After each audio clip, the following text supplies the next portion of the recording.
Salut les gars et bienvenue dans la suite de cette formation PHP dédiée aux débutants dans laquelle nous sommes en train de concevoir un blog. Donc, dans la partie précédente, lorsqu'on s'est séparé, on avait réussi à ajouter un commentaire en utilisant Ajax. Ça veut dire que le commentaire il est instantané, on n'a pas besoin de recharger notre page. Dans cette partie, on s'est dit qu'on va continuer en implémentant l'authentification. L'idée étant que lorsqu'un utilisateur arrive, il faudrait qu'il s'authentifie pour avoir accès à des fonctionnalités avancées. Entre autres ici, une page de profil, pouvoir ajouter un post, pouvoir supprimer un post, pouvoir également modifier le niveau d'accès d'un utilisateur et ainsi de suite. Donc ici, on va d'abord gérer l'authentification et plus tard, on va gérer la gestion des rôles. En ce qui concerne l'authentification, elle aura une particularité. La particularité, c'est que lorsqu'on va se connecter sur notre plateforme, lorsqu'on va s'inscrire sur notre plateforme, il y aura un mail d'activation qui sera envoyé à l'utilisateur. Donc, l'utilisateur va devoir cliquer sur le lien d'activation afin d'activer son compte. Pour le coup, comment est-ce que ça va fonctionner? On va revenir déjà dans notre éditeur de texte ici et on s'est dit, lorsqu'on veut faire toute logique dans un contrôleur, on a besoin du contrôleur en question. Et on s'est dit quoi? Que dans notre cas ici, lorsque nous sommes sur notre page d'accueil, on va partir sur la page d'accueil qui est Coding City. Lorsqu'un utilisateur arrive et qu'il a envie de s'authentifier, il va partir sur la route hôte. Et la route hôte ici demande donc le hôte controller.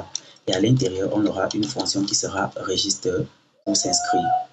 De la même façon, à côté de la fonction register, on aura une fonction login pour se connecter et par la suite, on aura une fonction logout pour se déconnecter.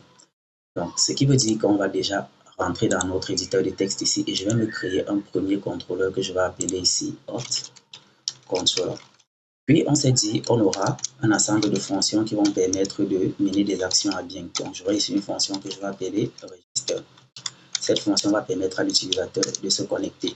Un peu plus bas, j'aurai une autre fonction que je vais appeler ici login. Et pour le coup également, cette fonction va permettre à un utilisateur de se connecter, tandis que register va permettre à l'utilisateur de s'inscrire. Et après, juste en dessous, j'aurai une troisième fonction que je vais appeler ici logout. Cette fonction va simplement permettre à un utilisateur ici de se déconnecter. Là, il faut commencer à penser à la logique en elle-même. Lorsqu'on traite une inscription, on a besoin d'une vue, un formulaire dans lequel l'utilisateur va renseigner ses informations. Pour le coup, on a notre dossier raw ici, et dans ce dossier raw, on avait mis tous les fichiers HTML qu'on va utiliser. Donc, je vais cliquer ici sur registre qui va représenter le formulaire. Et dans ce registre, je ne vais pas m'intéresser à tout ce qu'il y a dans le header, étant donné qu'on charge le header dynamiquement avec un require. Donc, je vais plutôt charger ce qui se trouve dans la section parce que c'est le formulaire en lui. Je vais le copier. Et une fois que j'ai copié ça, où est-ce que je vais le mettre? Je vais simplement venir dans la vue, dans le dossier qui contient nos vues. À l'intérieur de ce dossier, je vais me créer un nouveau dossier et je vais l'appeler hot. Donc, dans le dossier hot ici, je vais donc me créer le premier fichier qui sera le formulaire description. Je vais l'appeler pour le coup ici register.php. À l'intérieur, je vais supprimer tout ce que j'ai là et je vais coller le code HTML. Donc, dans le code HTML, il faut déjà s'assurer qu'on ait un attribut name au niveau de nos éléments HTML parce que cet attribut name va nous permettre à chaque fois ici de récupérer soit le nom, soit le prénom, soit l'email et ainsi de suite. Je vais légèrement formater mon code pour éviter que ça déborde et que ça sorte de notre écran. Maintenant que c'est fait, on va repartir dans notre contrôleur et on va commencer à penser à la logique. Dans la logique ici, on s'est dit que notre formulaire est accessible par la méthode post et on va s'assurer effectivement qu'on a la méthode post par ici, ce qui est le cas.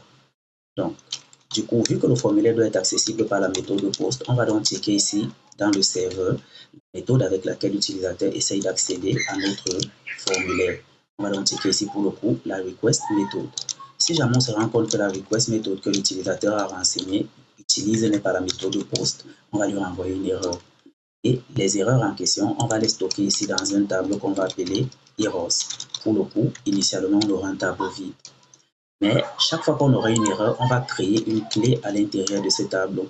Dans ce cas précis, je me dis que l'erreur que j'ai, c'est une erreur globale. Ou alors, vous pouvez appeler ça erreur générale. Tout va dépendre de vous.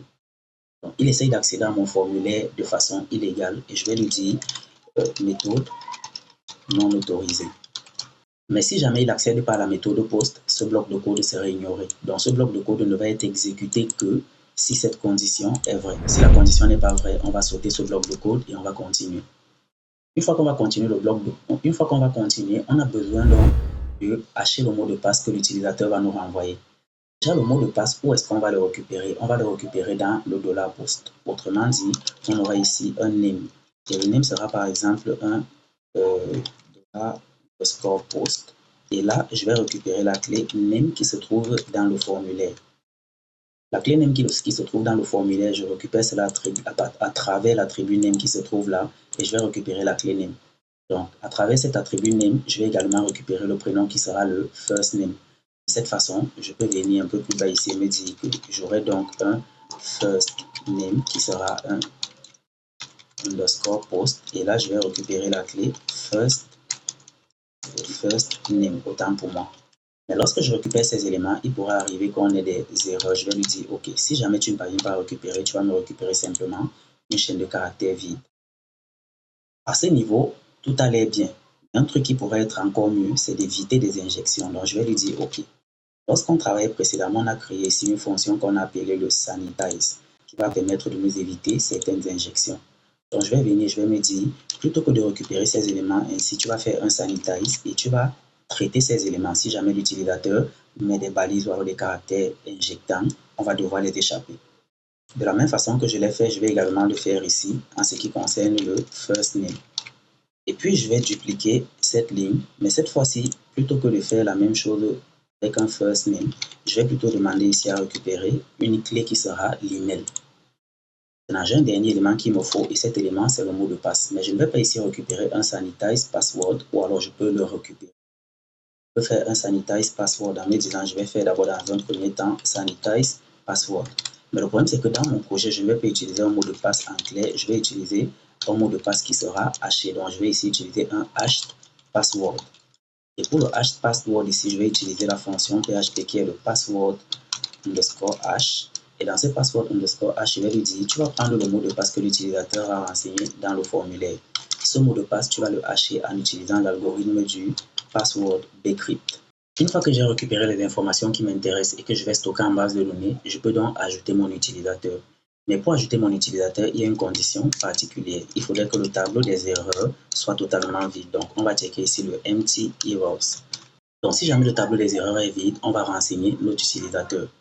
Pouvoir inscrire notre utilisateur en base de données signifie écrire une requête qui va insérer cet utilisateur en base de données. Et on s'est dit qu'on va travailler avec le pattern MVC. Donc, cette requête, on ne va pas l'écrire ici. Pour écrire cette requête, on va venir dans notre dossier des modèles. Et dans le dossier des modèles, on va se créer un nouveau modèle. Et je vais l'appeler ici userModel.php. Donc, à l'intérieur de ce modèle, je vais donc faire mes traitements histoire de pouvoir créer mon utilisateur. La première chose que je vais faire ici, c'est de récupérer déjà le fichier qui nous contient la base de données. Ici, on va faire un require once. Et pour ce require once, je vais utiliser mon roadpath. À ce roadpath, je vais lui dire, tu vas aller dans le dossier database. Pour le coup, je préfère mettre déjà un slash ici. Et dans ce dossier database, tu vas nous récupérer le fichier database.php. Une fois que j'ai récupéré ce fichier, je vais me créer ici une fonction. Donc, on va mettre function. Et la fonction va nous permettre ici de créer un utilisateur. Lorsqu'on veut créer un utilisateur, de quoi est-ce qu'on a besoin? On a besoin d'un tableau qui va contenir les données de l'utilisateur. Donc, je vais ici utiliser un tableau data. Le tableau data en lui-même, vous allez simplement faire une analogie et vous dire que le tableau data qu'on a ici va correspondre à ce qu'on récupère dans le formulaire en tant que post. Du coup, comment est-ce qu'on va gérer tout ça? Je vais commencer par créer ici un DB et récupérer l'instance de connexion à la base de données avec un getDB. Juste en dessous, je vais me faire ici un statement. Pour ce statement, je vais prendre donc l'instance de connexion à la base de données et je vais faire une requête préparée. La requête, en fait, je vais l'appeler ici query.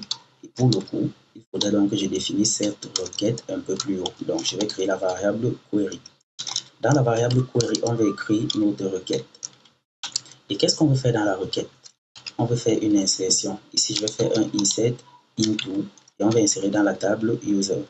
Dans la table user, qu'est-ce qu'on a réellement envie d'insérer? On va insérer entre autres le nom, le prénom et ainsi de suite. J'ai envie d'insérer ici le nom, mais on ne va pas gérer le ID. Je vais insérer le nom, le prénom, l'email, le mot de passe, la date de création, le rôle. Est-ce que le compte est activé? Qui est le propriétaire de la plateforme en fait sur laquelle nous sommes en train de travailler? Est-ce qu'il est le propriétaire de la plateforme? Autant pour moi. Et on va mettre ici un activation token. L'activation token ici va simplement représenter le jeton qui va permettre à l'utilisation d'activer son compte lorsqu'il va recevoir le mail. Maintenant, pour les valeurs avec lesquelles je vais insérer mon utilisateur, je vais dire Le nom va provenir du formulaire, donc c'est une valeur dynamique. Le prénom sera identique, l'adresse email sera identique, le mot de passe, ça sera pareil. La date de création, par contre, ici, je vais lui mettre une date en SQL qui est le now. Ça veut dire qu'à l'instant où l'utilisateur s'inscrit, on va mettre la date courante. Ensuite, je vais dire que tous les utilisateurs, lorsqu'ils s'inscrivent sur ma plateforme, leur rôle c'est 1. Le rôle ici qui a 1, on en parlera un peu plus tard, mais c'est simplement pour dire qu'on a le rôle le plus bas possible sur notre plateforme. Après le rôle ici, là, on a besoin de lui renseigner est-ce que le compte a été activé ou non. Par défaut, on va dire que le compte n'a pas été activé. Là, ici, pour le coup, je me dis que je vais mettre 1, entre autres comme ceci. La prochaine valeur, c'est le owner. Est-ce que c'est le propriétaire de la plateforme ou non? Par défaut, pour tous les utilisateurs, ça sera 0.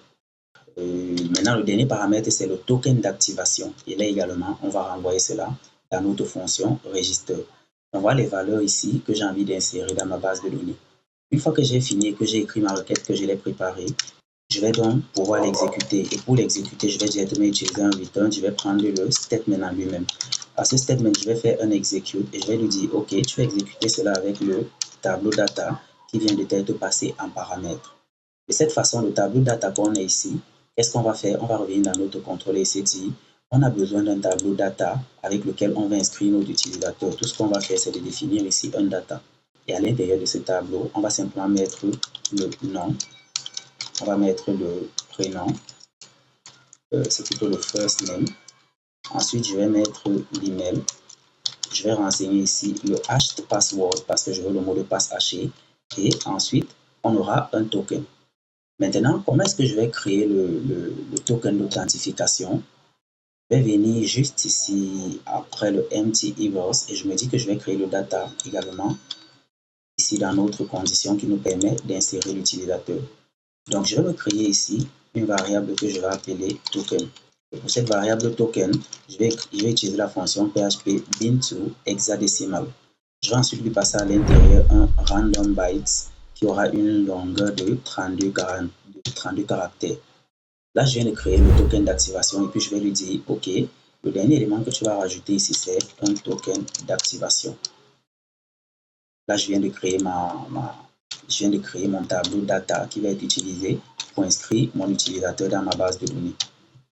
Maintenant que j'ai créé l'utilisateur, je dois créer cet utilisateur. Ici, je vais créer une variable que j'appelle created. Le created user ici là va simplement utiliser la fonction create user qu'on vient de créer ici dans notre user model. Mais pour pouvoir avoir accès à notre fonction create user, il faudrait qu'on importe déjà le fichier dans notre contrôleur. Et le fichier en question, je vais le charger depuis le roadpath. Et à ce roadpath, je vais lui dire, OK, tu vas rentrer dans le dossier des modèles. À l'intérieur du dossier des modèles, tu vas charger ici le user model PHP. De cette façon, j'aurai accès à ma fonction create que je viens de créer. Et là, je me rends compte que nous sommes dans le modèle. Je voulais charger ça plutôt dans notre contrôleur. C'est à ce niveau dans notre contrôleur que je vais charger cela. De cette façon, je vais descendre un peu ici. Lorsque je vais créer l'utilisateur, je vais dire que ça correspond à create user. Et lorsqu'on crée le user, on lui passe le tableau data. Ici, en créant notre utilisateur, il y a deux choses qui vont se produire. Soit l'utilisateur, soit ça va nous renvoyer true, soit ça va nous renvoyer false. Parce que lorsqu'on fait le execute ici, ça va renvoyer true si jamais on insère notre utilisateur. Mais si jamais l'utilisateur n'est pas inséré, ça va renvoyer false. Pour le coup, on va préciser ici à notre fonction qu'elle va renvoyer un booléen. Du coup, une fois qu'on a stocké la valeur dans le created user, on aura soit true, soit false. Et en fonction du fait que ce soit true ou false, on va faire un certain nombre de traitements. La première chose qu'on va par exemple se dire, c'est quoi? C'est si jamais on essaye, on check et qu'on se rend compte qu'on n'a pas notre created user, c'est pas celui-ci que je voulais utiliser, mais c'est plutôt le created user. Donc si on se rend compte qu'on a une valeur false, on a envie de renvoyer une erreur à notre utilisateur. Et pour envoyer l'erreur à l'utilisateur, ça sera une erreur toujours de type global. Donc je vais reprendre mon tableau errors et je vais lui remettre ici une erreur globale pour lui indiquer simplement qu'une erreur est survenue, erreur lors de l'inscription. Si par contre l'inscription s'est bien passée, on va récupérer ici l'ID de l'utilisateur qu'on vient d'inscrire en base de données. Donc je vais faire ici un user ID et je vais lui dire qu'on va récupérer notre instance de connexion à la base de données et je vais récupérer ici le last insert ID. Pour le coup, je me dis qu'on va optimiser notre code dans le user model en se disant plutôt que de renvoyer un booléen comme ceci, on va d'abord commencer par faire un execute. Mais lorsqu'on va faire ce execute ici, on veut donc plutôt renvoyer dans le return, on va renvoyer un ID. Et là, je vais prendre ici mon DB, je vais lui dire l'utilisateur que tu viens d'inscrire dans notre base de données, tu vas nous renvoyer son identifiant. Je vais faire ici un return last insert ID. De cette façon, lorsque je reviens à mon contrôleur, je vais me dire, plutôt que d'avoir un created user, je vais me dire, je vais plutôt récupérer ici un user ID. De cette façon, il peut supprimer tout ce qui se trouve là. Et on va se dire, OK, si tu ne parviens pas à trouver ce user ID, ça veut dire que notre inscription s'est mal passée. Si notre inscription s'est mal passée, on va donc renvoyer ce message d'erreur. Mais si notre inscription s'est bien passée, on a envie d'ajouter les informations supplémentaires d'un utilisateur. Lorsque je parle d'informations supplémentaires, je fais allusion à quoi? On va revenir dans notre base de données par ici. Dans cette base de données, on a cette table, parmi lesquelles la table user.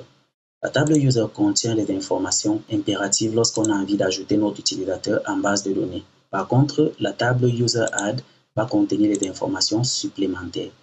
Mais chaque fois qu'on crée un utilisateur, il faudrait initialiser sa table user add. Et dans le user add en question, on va rajouter uniquement l'identifiant parce que tous les autres champs par défaut peuvent être nuls. Ça va être rempli lorsque l'utilisateur va mettre à jour son profil. Pour le coup, dans notre user model ici, on va se créer une deuxième fonction. Donc, dans ce user model, on va se créer une deuxième fonction. Je vais descendre un peu juste en dessous et je vais créer function. Et le function sera simplement init user add pour initialiser les informations supplémentaires d'un utilisateur. Lorsqu'on a envie d'initialiser les informations supplémentaires d'un utilisateur, tout ce dont on a besoin, c'est son identifiant. Donc, on va passer en paramètre un entier qui sera ici le user ID. Et dans la requête, qu'est-ce qu'on va faire principalement? C'est quelque chose de relativement simple. La première chose, c'est de récupérer déjà l'instance de connexion à la base de données avec le getDB. Une fois que j'ai récupéré le getDB ici, je vais écrire directement mon statement. Et pour ce statement, je vais récupérer le DB, je vais lui faire une requête préparée.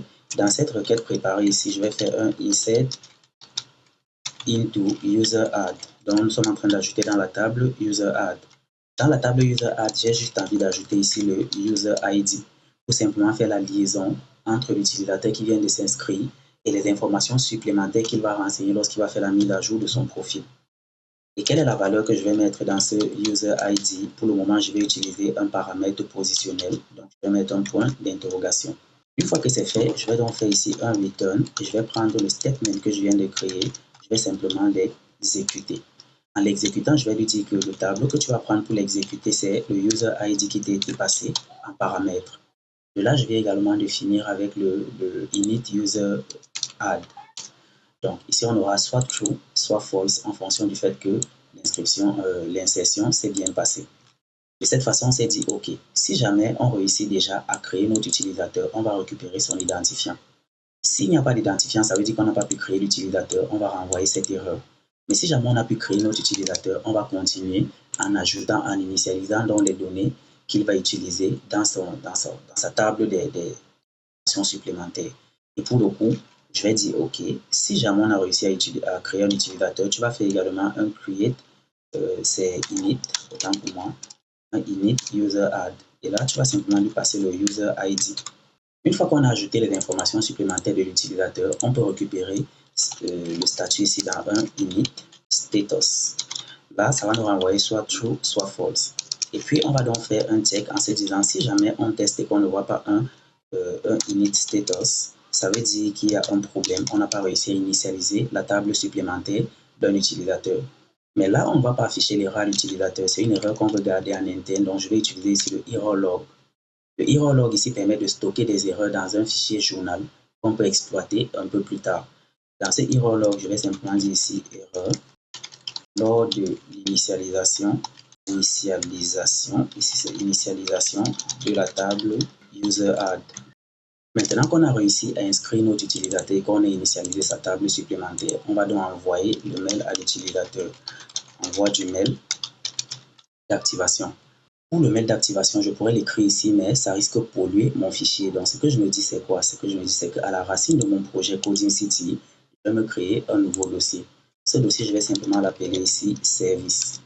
À l'intérieur de ce dossier de service, je vais me créer certaines fonctions qui vont me permettre de répondre à des questions particulières. Par exemple, dans ce cas, on a envie d'envoyer un mail. La première chose que je vais faire, c'est créer un fichier. Et le fichier, je vais l'appeler mail service. Donc, c'est un service qui va me permettre ici d'envoyer les mails. Lorsque je vais envoyer le mail, j'ai besoin d'une fonction. Ici, pour le coup, on va faire un function send activation mail.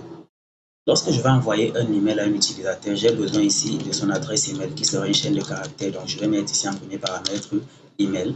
La deuxième chose dont j'ai besoin ici, c'est le token qui va lui permettre d'activer son compte. Et là, j'ai besoin également d'une chaîne de caractères qui sera le token. Donc, pour le coup ici, je vais mettre un token. Donc, en ce qui concerne l'envoi du mail, j'ai besoin d'un certain nombre d'éléments. La première chose ici, j'ai besoin du nom du domaine sur lequel il va se rendre pour pouvoir activer son compte en fait. J'ai besoin ici d'un activation name.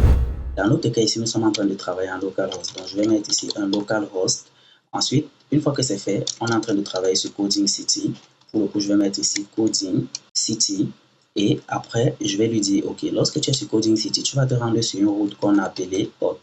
Sur cette route ici, on va avoir une méthode qui va s'appeler le activate. Et après ce activate, on devrait trouver le token d'activation. Pour le coup, je vais donc renseigner ici. Et là, pour éviter de faire la concaténation, je vais utiliser plutôt les doubles quotes. De cette façon ici, je vais lui dire, OK, tu devrais trouver le token qui était passé en paramètre. Mais cette méthode n'est pas très optimale. Pourquoi? Parce que là, on est en train de mettre notre nom de domaine en dur. Imaginez qu'on passe en production et qu'on soit sur un site. Il faudra qu'on cherche tous les endroits dans lesquels on a mis localhost et qu'on les change peut-être par www.codingcity et ainsi de suite. Donc, ce qu'on va faire, c'est de venir au niveau de notre index par ici, tout au-dessus, avant même de commencer à faire ici le URL, je vais commencer déjà par définir une constante. Donc, on va faire ici un const, on va l'appeler domain name. Et pour le domain name ici, on va dire qu'on travaille en localhost, donc nous sommes ici en localhost. La prochaine chose qu'on va ensuite faire, c'est de se créer une URL de base. Donc, je vais créer ici const, et là, je vais appeler cela base URL. Je vais dire que, OK, dans notre cas particulier, l'URL de base ici, c'est simplement Coding City. Et la troisième chose qu'on va ensuite faire, c'est de se créer, par exemple, une constante qui va contenir le nom de notre site web.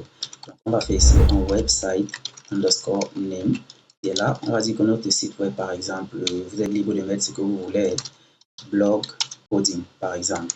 Puis après, je me dis que toutes ces constantes ici, pour rester un peu plus cohérent, on va les mettre juste ici.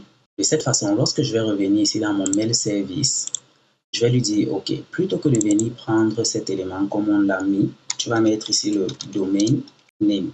Et pour le domain name, on est obligé de faire des concaténations. Donc, je vais mettre ici ma constante domain name, que je vais ensuite concaténer ici avec le base URL.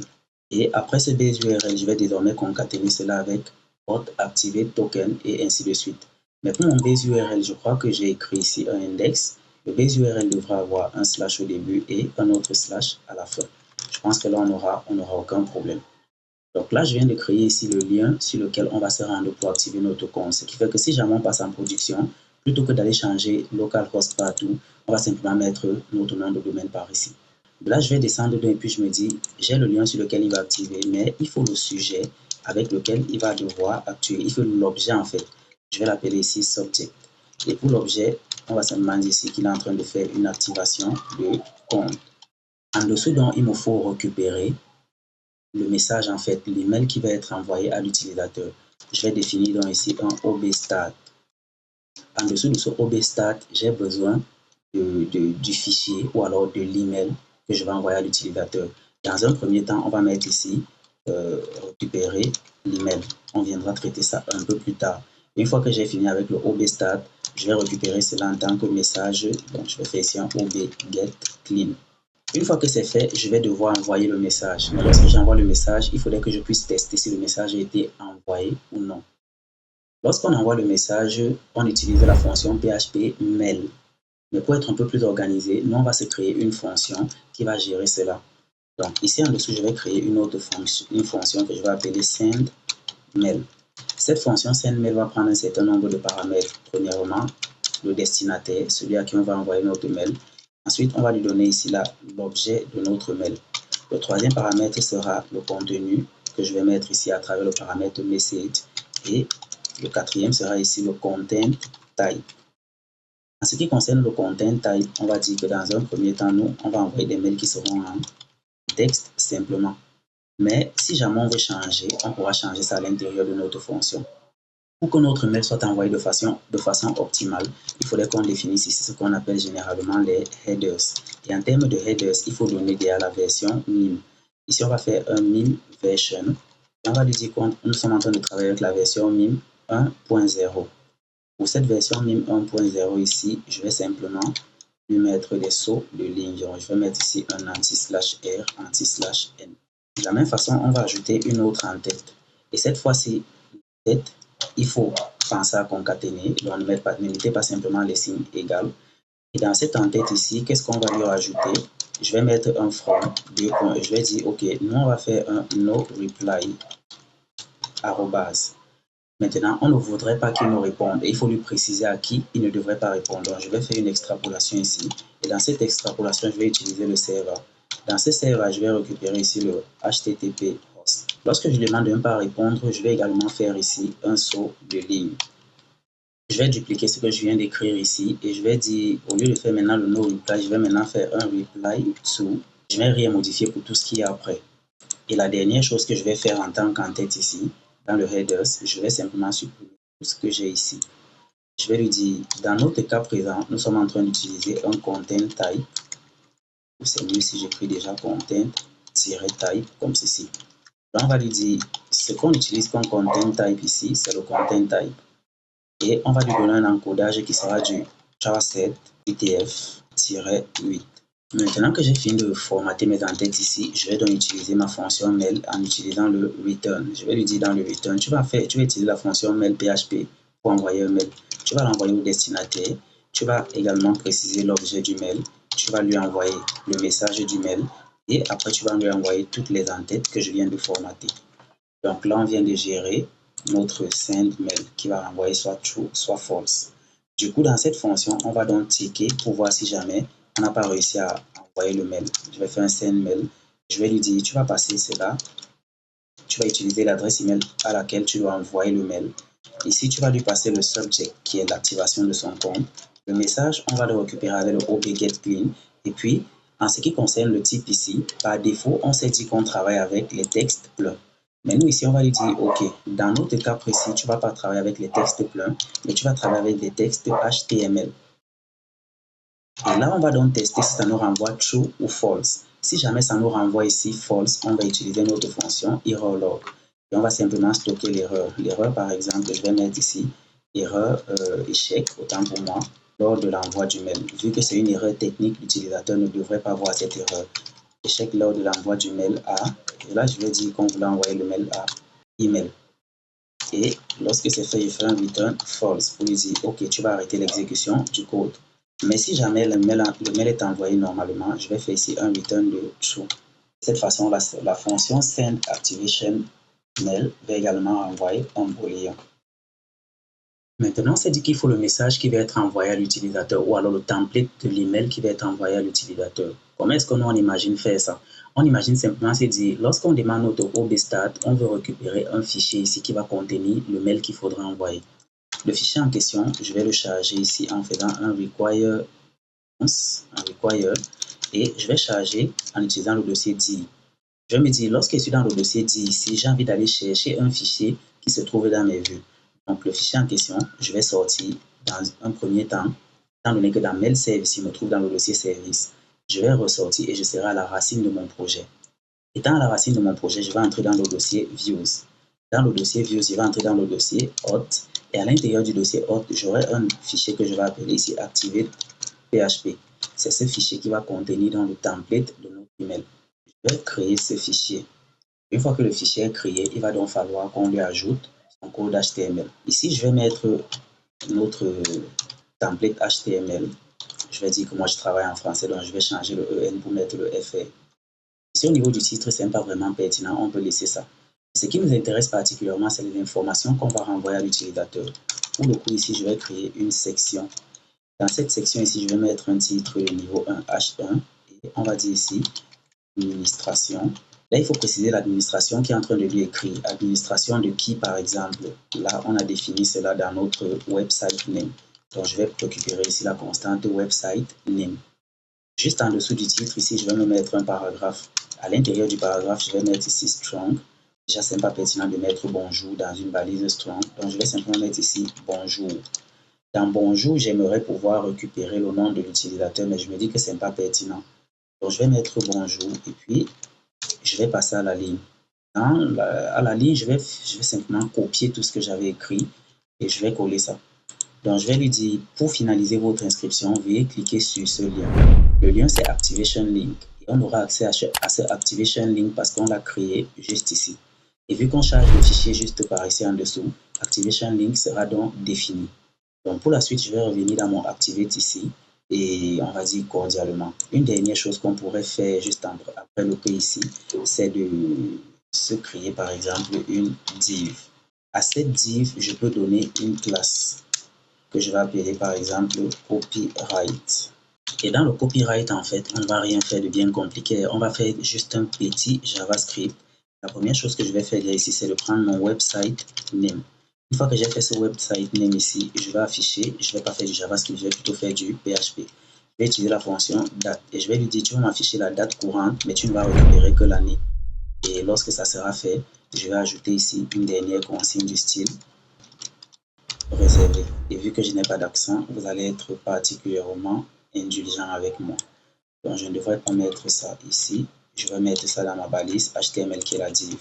Et puis, tout cela peut tenir sur une seule ligne. Donc là, je viens d'écrire mon template de base. Et si on envoie le mail à l'utilisateur, il va voir ces informations. Il va voir le nom de notre plateforme et il va voir le lien sur lequel il devra cliquer. Toutefois, je me dis qu'on va faire un peu de style pour cet élément. Pour faire le style, on ne peut pas charger un fichier CSS externe. On est obligé de faire le CSS à l'intérieur de notre HTML. Donc, juste ici, en dessous du title, je vais me définir une balise style. À l'intérieur de cette balise, je vais commencer par cibler le body. Dans le body, on va lui mettre ici un display flex. Là, c'est plutôt un display flex. Je vais lui mettre ici un align item à center et je vais lui mettre un justify content à center. Ensuite, je vais descendre et je vais récupérer ici la section. Dans la section, je vais lui donner une largeur maximale. Donc ici, ça sera un max width à 450 pixels. Une fois que je lui ai donné cette largeur maximale, je vais lui donner une largeur à 100 pixels, 100% en fait. Ça veut dire que si jamais on est sur un écran de petite taille, il va prendre les 100%. Mais si on est sur un écran de grande taille, il ne va pas dépasser les 450 pixels. Donc je vais lui mettre ici un 100%. Et puis je me dis, ce n'est pas 450, c'est plutôt 500K. En dessous ici, je vais lui mettre un font size de 18 pixels. Je vais lui mettre une font family qui sera de type inherit, comme s'il va utiliser la police de texte qui sera sur le site web Lariva.ly. Ensuite, je vais mettre ici un text align à center pour centrer tous les éléments qui seront sur mon template. On va mettre ici un box shadow. Et pour le box shadow, je vais mettre du 1 pixel et je vais mettre un 4 pixels. Je vais utiliser ici la fonction RGBA. Dans cette fonction, je vais mettre du blanc, du rouge en premier paramètre R. Deuxième paramètre, je vais mettre 164 seulement pour le paramètre vert. Au troisième paramètre, je vais mettre 0. Et je vais lui dire qu'il va dégrader cela à 0,75%. 75% autant que moi. Ensuite, je vais lui mettre ici un padding de 70 pixels. Donc là, je viens de finir avec la section. La prochaine chose que j'ai envie de faire, c'est d'utiliser le titre de niveau 1, le H1 autant pour moi. Et en ce qui concerne le H1 ici, je vais lui mettre un font size de 1,6 rem. Donc 1,6 rem. Je vais lui mettre ici un font weight de 400. Un texte align center. Et là, c'est plutôt un texte align center. Et je vais mettre également un margin bottom de 2 rem. La dernière chose que je vais lui mettre, c'est peut-être de modifier sa couleur et de lui dire, ok, d'accord, maintenant tu seras du 34, 39 et puis 3C. La chose que je vais ensuite utiliser ici, c'est le paragraphe P. Pour le paragraphe, je vais lui mettre ici un font size à 1,1 EM. Je vais lui mettre un font weight à 400. Je vais lui mettre la même couleur de texte que je viens de mettre ici pour le titre. Et la dernière chose, je vais lui mettre un line height à 2. Et après, on se dit qu'il y a le dernier élément. Le dernier élément en question, c'est le copyright. Et pour le copyright ici, je vais lui mettre un font size à 1 rem. Et je vais également lui mettre la couleur de texte que j'utilise depuis un bon moment déjà. Donc là, je viens de finir ici avec mon template. Et ce template, dans le mail service, lorsque je vais démarrer le OP Start, je vais importer mon fichier. Il va contenir tout ce qui se trouve dans le tampon Je vais donc récupérer ce fichier ici avec le obgetClean et c'est ce fichier que je vais donc envoyer à l'utilisateur. Maintenant qu'on a fini avec le template de mail, on va venir continuer dans notre projet. On s'est dit, si jamais on a réussi à créer un utilisateur et qu'on a initialisé son tableau supplémentaire, on a également envie d'envoyer un email d'activation. Donc pour le coup ici, je vais tester directement avec un if. Et pour envoyer le mail, j'ai besoin de charger le fichier dans lequel se trouve le mail. Je vais donc monter un peu plus haut par ici et je vais faire un nouveau require 11. Dans le require 11, on va prendre le road path et puis après le road path, je vais lui dire d'accord. Maintenant, tu vas partir dans le dossier service et dans ce dossier service ici, tu vas me charger le mail service. Je n'oublie pas de rajouter l'extension PHP, sinon j'aurai une belle erreur. Puis après, dans ce road path, on va mettre le slash et je vais mettre également ce slash. Donc, il me dit ici qu'il ne trouve pas le fichier mail service dans le dossier service et je l'ai appelé mail service, mais il n'y a pas un S à la fin. Donc de là, je viens de charger mon fichier et je peux donc avoir accès à la fonction Send Activation Email. Et pour envoyer l'email d'activation, on s'est dit qu'on devrait envoyer en utilisant l'email. Pour le coup, je vais mettre ici email. Et la prochaine chose qu'on va faire, c'est de mettre le token parce qu'on a dit que ça prenait 2 paramètres. Si l'email a été envoyé avec succès à l'utilisateur, on doit lui envoyer un message qui lui indique qu'il a une adresse email qui va lui permettre de valider son inscription.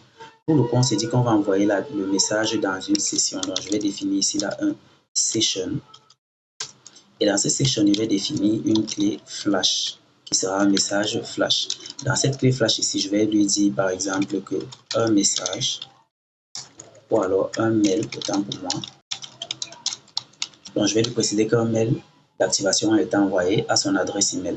Et une fois que ça a été fait, il faudrait donc que je le redirige sur le formulaire de connexion. Malgré le fait qu'il faudrait qu'il puisse aller d'abord activer son compte, je vais donc le rediriger sur le formulaire de connexion. Et pour faire cela ici, je vais faire un header. Si j'écris header en minuscule, c'est nettement mieux. Dans ce header ici, je vais faire un location. Je vais lui dire, tu vas le rediriger sur la page d'inscription. Et la page d'inscription ici, on s'est dit que ça sera sur le chemin hôte. Ensuite, login. Dès que c'est fait, je n'oublie pas de mettre ici un exit pour empêcher que mon code ne s'exécute par la suite. Si par contre l'envoi du mail d'activation s'est mal passé, on doit renvoyer une erreur à l'utilisateur. Et pour le coup ici, je pense que l'utilisateur n'a pas forcément besoin de voir l'erreur. Donc je vais ici mettre cela dans mon error log. Pensez toujours au fait qu'il y a des erreurs que l'utilisateur n'a pas forcément besoin de voir. Ou alors, vous pouvez lui envoyer simplement une erreur globale. Donc ici, je vais prendre mon errors et je vais définir une erreur globale. Dans cette erreur globale, je vais simplement dire ici, une erreur est survenue. C'est tout ce que l'utilisateur aura besoin de savoir. Et nous, lorsqu'on va rentrer en local, lorsqu'on va rentrer ici là dans notre journal, on va se rendre compte qu'en fait, il y a eu l'erreur plutôt lors de l'envoi du mail. Donc à ce niveau, je vais dire erreur lors de l'envoi du mail. Et lorsque je vais voir erreur lors de l'envoi du mail, je vais comprendre là où je dois chercher. Une fois qu'on a fini avec tout ça, il faut donc charger la vue, le formulaire en question dans lequel on va travailler. Donc ici, je vais faire un include et je vais prendre mon...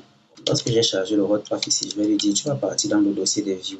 Ici, ça sera views. À l'intérieur du dossier des views, tu vas charger le fichier, le dossier hot. À l'intérieur de ce dossier, tu vas trouver un fichier qui est registre PHP. Donc là, je viens donc inclure la vue de mon formulaire. Ici, je pense qu'on a quasiment fini avec la logique register. Cette fonction ne va rien renvoyer, on va mettre un void. Maintenant, on va aller tester dans notre navigateur histoire de s'assurer que tout fonctionne. On s'est dit pour la page d'inscription, on va aller sur le chemin hôte et ensuite on va appeler register. Et là, vous voyez qu'on a notre formulaire qui apparaît sans aucun problème. Mais je me rends compte que mon CSS, lui, n'est pas chargé dans ce formulaire. Mon CSS n'est pas chargé dans le formulaire. Pourquoi? Simplement parce que nous n'avons pas chargé les en-têtes. Lorsque je viens ici dans Register, vous allez remarquer que je n'ai pas chargé les en-têtes par ici. Donc, ce que je vais faire, c'est de prendre une page dans laquelle j'avais chargé les en-têtes précédemment, par exemple index. Et dans index, je vais ici récupérer le header. Ce header, je vais le mettre juste ici en dessus et je vais repartir dans ce même index. Mais cette fois-ci, je vais récupérer plutôt le footer que je vais venir mettre tout à la fin de mon register. Si je repars dans le navigateur et que j'actualise de nouveau, vous voyez que mon formulaire, il apparaît nettement mieux. Donc maintenant qu'on a fini, on va aller tester. Mais avant de tester, il faudrait qu'on installe déjà MailDev. MailDev, c'est quoi en fait? C'est un petit outil qui va nous permettre de récupérer nos emails en local. Comme ça, on n'aura pas de problème. Et pour installer MailDev, moi, je l'ai déjà installé. La commande, c'est très simple. C'est npm install MailDev. Donc, lorsque vous allez taper cette commande, ça va vous installer MailDev. Une fois que votre MailDev sera installé, je vais supprimer tout ce que j'ai ici. Donc, une fois que votre MailDev sera installé, vous allez simplement lancer la commande MailDev pour démarrer cela.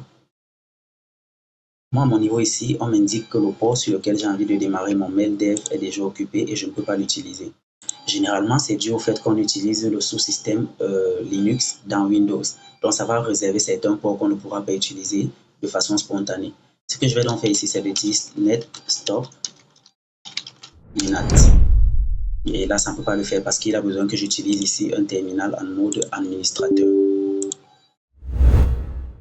Donc, en mode administrateur, ici, je vais lui dire de couper cela et ensuite, je vais lui demander par la même occasion de le relancer. De cette façon, si je reviens utiliser ici mon MailDev, vous voyez qu'il a démarré sans problème et il démarre ici sur le port 1080.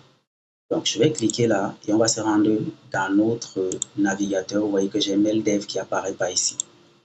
Lorsque je fais dans mon inscription, je vais par exemple venir renseigner un nom. Pour le nom ici, je vais dire que je m'appelle Gamma. Le prénom, c'est user. Ensuite, je vais entrer mon adresse email gamma@cc.com. Pour le mot de passe, je vais renseigner un mot de passe au hasard. Lorsque je vais cliquer sur s'inscrire, là, on m'indique que j'ai une erreur. Je ne parviens pas à me connecter sur le port 25 et on me demande de vérifier mon port. Donc, le mail n'a pas été envoyé. Du coup, si vous tombez sur cette même erreur que moi, qu'est-ce que vous allez faire? C'est de prendre votre fichier PHP ini, fichier de configuration de PHP. Donc, je vais rentrer par ici dans mon serveur XAMPP. Et dans mon serveur XAMPP, je vais entrer dans mon dossier PHP. Dans ce dossier PHP ici, je vais prendre le fichier PHP ini qui se trouve juste ici. Donc, je vais déplacer mon fichier PHP ini dans mon éditeur. Une fois que c'est fait, je vais chercher, je vais faire un CTRL F et je vais chercher ici SMTP. C'est SMTP. Donc, vous voyez que le SMTP ici est configuré sur le localhost, mais par contre, il est configuré sur le port 25. Par contre, lorsqu'on a démarré MailDev, MailDev lui nous a dit qu'il écoute sur le SMTP qui est sur le port 1025. Donc, vous allez changer le 25 simplement ici en 1025. Vous allez sauvegarder votre fichier PHP ini. Vous allez couper MailDev avec un CTRL C. Et vous allez également redémarrer votre serveur XAMPP. Donc, je vais faire un stop. Et puis, je vais le relancer. Une fois que c'est relancé, je vais revenir relancer MailDev en lui-même. Mon MailDev, désormais, il a redémarré sur 10.25. Mon PHP ini a été configuré sur 10.25. Je vais repartir faire une inscription. Mais là, vous allez remarquer déjà, si on part dans notre base de données, pour le coup, je vais aller dans localhost/phpMyAdmin. Je crois que dans phpMyAdmin, s'il n'est pas sur hot, là, je dois renseigner également un mot de passe. Lorsque je vais venir dans Coding City, je vais regarder les users que j'ai. Dans ces users, je vais aller regarder directement le dernier des users. Vous voyez que j'ai quand même Gamma User qui vient de s'inscrire sur notre plateforme. Donc, ça fonctionnait côté PHP, mais c'est au niveau de l'envoi du mail qu'il y a un problème. Vous voyez qu'on a un Gamma User qui ici, lorsqu'on va regarder les autres informations, son activation sera à 0 et son rôle sera à 1. Mais si on laisse l'activation à 0, il ne va jamais pouvoir se connecter. Ce qu'on va faire, c'est quoi? C'est de lui dire, OK, nous, on va venir ici et on va refaire une inscription. On va revenir sur autre registre et on ne va plus inscrire l'utilisateur Gamma, étant donné qu'il est déjà inscrit. On va inscrire un utilisateur Theta, par exemple. Ça sera un Theta user. Ensuite, on aura theta@cc.com. Et là, je vais renseigner un mot de passe. Là, on me dit que dans ma fonction mail, j'ai une erreur. Bad sender address syntax. Ça veut dire que dans ma fonction mail, j'ai mal écrit quelque chose. Pour le coup, on va repartir dans notre service, le service dans lequel on a géré le mail. Et là, je regarde ma fonction, je n'ai pas l'impression d'avoir mal écrit quelque chose. Je me dis, OK, on va essayer de faire des concaténations plutôt que de faire l'extrapolation, histoire de voir si c'est de là que vient le problème. Donc ici, je vais faire une concaténation. De la même façon, par ici, je vais refaire une autre concaténation. Cette concaténation que je viens de faire ici, je vais l'ajouter ici en dessous. En ce qui concerne la dernière ligne, il n'y a pas d'extrapolation, donc ça ne devrait pas poser de problème. Je vais de nouveau couper mon serveur XAMPP. Ensuite, je vais le relancer. Je vais également couper ici mon mail dev pour le relancer de nouveau. Et là, je vais repartir dans mon navigateur. Je vais commencer par actualiser. Donc, je vais renseigner un autre nom ici. On sera sur Pila. User. Je vais mettre ici pila@cc.com. Puis, on va renseigner le mot de passe. Voilà. Et c'était ça en fait qui dérangeait. C'était la concaténation, c'était l'extrapolation que j'avais renseignée ici au niveau des headers qui dérangeait. Mais là, vous voyez que tout a fonctionné. On nous indique simplement ici que la page a été non trouvée parce qu'il essaye de partir sur une route qu'il ne trouve pas. Donc, on va remédier à ce problème bientôt. Il essaye d'aller sur une route qu'il ne trouve pas. Et à côté de ça, vous allez remarquer que dans MailDev, on a une petite icône ici, 1. Et si on va, vous allez voir qu'il y a activation de compte. On a l'activation de compte ici. Je vais cliquer. Vous voyez qu'il y a mon mail qui apparaît. Administration de blog, coding. Bonjour. Pour finaliser votre inscription, veuillez cliquer sur ce lien. Donc, je peux déjà cliquer sur ce lien et là, j'aurai une erreur. J'ai l'erreur parce que pour le moment, on n'a pas encore traité l'activation du lien. Mais dans cette partie, je me dis qu'on a fait assez de logique et que pour le moment, on va s'arrêter là. Dans la prochaine partie, on va faire l'activation du lien et on va également faire la connexion. Ça sera relativement plus simple, étant donné que dans cette partie, on a déjà fait une grande partie de la base, en fait, de la fondation de notre authentification. Je vais donc vous donner rendez-vous dans la prochaine vidéo. Dans cette vidéo, on va finaliser avec l'inscription, entre autres, l'activation du compte. Ensuite, on va gérer la connexion de l'utilisateur. On va le rediriger sur sa page de profil.